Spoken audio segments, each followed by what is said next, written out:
नमस्कार साथियों, मेरा नाम है सुरेंद्र सिंह और आप देख रहे हैं एसएम न्यूज़। बसपा सुप्रीमो बहन कुमारी मायावती ने लखनऊ के अंदर एक अहम बैठक ली और उसके अंदर बड़े पदाधिकारियों को तमाम लोगों को बुलाया, जिसके अंदर लोगों को ये लग रहा था कि बहन जी जो है वह हो सकता है कई लोगों का निष्कासित करें, क्योंकि उपचुनाव के अंदर वह नतीजे नहीं आए हैं जो बहन जी चाहती थी या बसपा समर्थक लोग चाहते थे। इस समीक्षा बैठक के अंदर उत्तर प्रदेश उत्तराखंड पदाधिकारियों, जिला अध्यक्ष समेत तमाम जो पार्टी कर्मठ कार्यकर्ता थे उन लोगों को यहाँ पर बुलाया गया। वीडियो आप देख सकते हैं, आप स्क्रीन पर शॉट देख सकते हैं, फोटो देख सकते हैं, जो तमाम पदाधिकारी बैठे हुए हैं। आप फोटो में देखेंगे तो आपको मुनकाद अली नजर आएंगे, शमसुद्दीन राइन यहाँ पर नजर आएंगे, सतीश चंद्र मिश्रा नजर आएंगे, रामजी गौतम, विश्वनाथ पाल, इंदु चौधरी भी यहाँ पर नजर आएंगी। आपको बसपा सुप्रीमो बहन कुमारी मायावती की जो तस्वीर दिखाई जा रही है, इस तस्वीर में आप देखेंगे बहन जी की जो चेहरे पे एक मुस्कान होती है वह नज़र नहीं आएगी। वह कहीं ना कहीं जो है इस वक्त समाज की चिंता में लगी हुई हैं।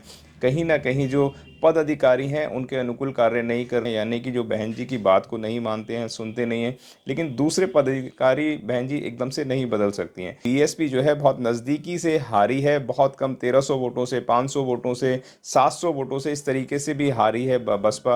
लेकिन उसका एक बहुत बड़ा कारण बहन जी ने अगले दिन इस आकर लाइव आई थी और उन्होंने बताया था कि आज बहुत सारे जो है बीजेपी और कांग्रेस के इशारे पर जो है पार्टी को ख़त्म करने की साजिश कर रहे हैं, यानी कि मनुवाद के इशारे पर बहुत सारे लोग हैं उनको जो है फंडिंग करके। बहन जी ने बोला कि जो लोग पहले चुनाव के दौरान एक एक गाड़ी में चला करते थे अब एक लारे लश्कर के साथ चलते हैं, यानी कि वो हेलीकॉप्टर पर भी चलने शुरू हो गए। तो ये समझना पड़ेगा कि वह पैसा कहाँ से आता है। बहन जी ने साफ साफ इशारा करा था चंद्रशेखर रावण की तरफ, यानी कि वो किस तरीके से हेलीकॉप्टर पे घूमते हुए नजर आ रहे हैं, किस तरीके से उनका जो है इस वक्त जनाधार इतनी तेजी से बढ़ता जा रहा है। क्या कारण है? जनाधार कोई ऐसा नहीं है, बहुत सारे आपने देखा होगा, वामन मेश्राम भी हैं, उदित राज हैं, रामदास अठावले हैं, लेकिन क्या कारण है कि उनका जनाधार एकदम से खत्म हो गया और वह जो चंद्रशेखर रावण है वह बहुत तेजी से निखरते हुए आ रहे हैं। तो बहन जी ने सीधे सीधे कहा कि आपने देखा होगा कि जब चंद्रशेखर रावण बीमार पड़ते हैं तो प्रियंका गांधी उनसे मुलाकात करने जाती हैं, तमाम बड़े बीजेपी के नेता बोलते हैं हमारा भाई है,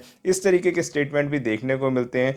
और अखिलेश यादव के साथ वो अधिकतर उत्तर प्रदेश के अंदर गठबंधन करते हुए नजर आते हैं, उधर कांग्रेस को सपोर्ट करते हुए नजर आते हैं। ये आप सबने देखा है, कोई हमें बताने की जरूरत नहीं। बाबा साहब की स्पीच नंबर 113 में बाबा साहब ने कहा था one party one banner one leader, जिस दिन हो जाएगा तो आप इस देश के शासक बन जाएंगे। और मान्यवर काशीराम साहब की जो लोग बात करते हैं, मान्यवर काशीराम साहब का जो इस वक्त झंडा उठा के घूम रहे होते हैं या काशीराम साहब की बात करते हैं कि बहन जी ने उसको मिशन मूवमेंट को तोड़ दिया, हम मिशन मूवमेंट को पूरा करेंगे। लेकिन मान्यवर काशीराम साहब ने कहा था जो भी कोई व्यक्ति मेरा नीला झंडा हाथी निशान लेके आ जाए तो समझ लेना कि मैं बसपा सुप्रीमो बहन कुमारी मायावती द्वारा एक प्रेस रिलीजिंग इसको दिया गया है।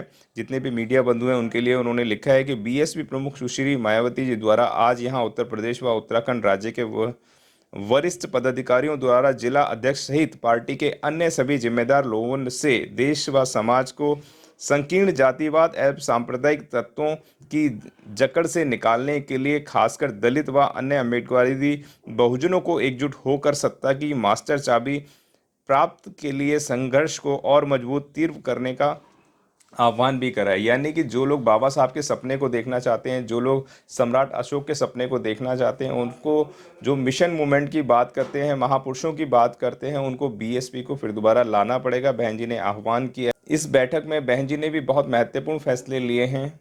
बहन जी ने कहा है खासतौर से एकजुट होना बहुत ज़रूरी है। मास्टर चाबी हासिल करने के लिए संघर्षों को ज़्यादा मजबूत तेज करने का आह्वान भी बहन जी ने किया है। बहन जी ने कहा है कि बहुजन बिखर रहे हैं, बहुजनों को एकजुट होने की बहुत ज़्यादा ज़रूरत है।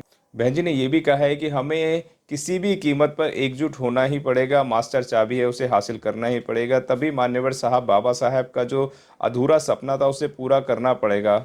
महत्वपूर्ण फैसला बहन जी ने यह भी लिया कि 6 दिसंबर को जो बाबा साहब का महापरिनिर्वाण दिवस आएगा, 6 दिसंबर को बाबा साहब के महापरिनिर्वाण दिवस पर दो बड़े कार्यक्रम का आयोजन भी किया है। बहन जी ने कहा है कि जो दिल्ली एनसीआर के लोग वह दलित प्रेरणा केंद्र पर पहुंचे नोएडा पर, और जो लखनऊ के लोग हैं लखनऊ के जहां पर बहन जी ने आदेश किया वहां पर पहुंचना होगा। और कुछ लोग जो हैं चाहे कानपुर हो चाहे अयोध्या हो वह लखनऊ पहुंचेंगे और बाबा साहब को याद करेंगे, नमन करेंगे, कसम खाएंगे, शपथ लेंगे हमें बाबा साहब के रास्ते पर चलना है। यह दो महत्वपूर्ण फैसले जो बहन जी की तरफ से दिए गए हैं। दोस्तों इस वीडियो के लिए आपकी क्या राय है वह हमारे कमेंट बॉक्स में लिखें। चैनल को अभी तक सब्सक्राइब नहीं किया है तो सब्सक्राइब करें, बेल आइकन अभी तक नहीं दबाया तो बेल आइकन दबाएं ताकि तमाम लेटेस्ट खबरें पहुंच सकें आप पे सबसे पहले। मिलते हैं अगली वीडियो में। जिसका आपको था बेसब्री से इंतज़ार। बहुजन समाज का ऐतिहासिक कैलेंडर 2025 अब आपके बीच आ गया है।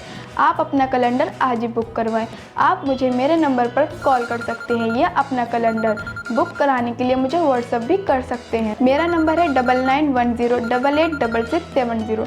आप मुझे अभी कॉल करके अपना कैलेंडर बुक करा सकते हैं। अगर आपने अभी तक हमारा चैनल सब्सक्राइब नहीं किया है तो सब्सक्राइब करें और घंटी का बटन बिल्कुल भी दबाना ना भूलें ताकि सभी लेटेस्ट खबरें पहुंच सकें आप पे सबसे पहले।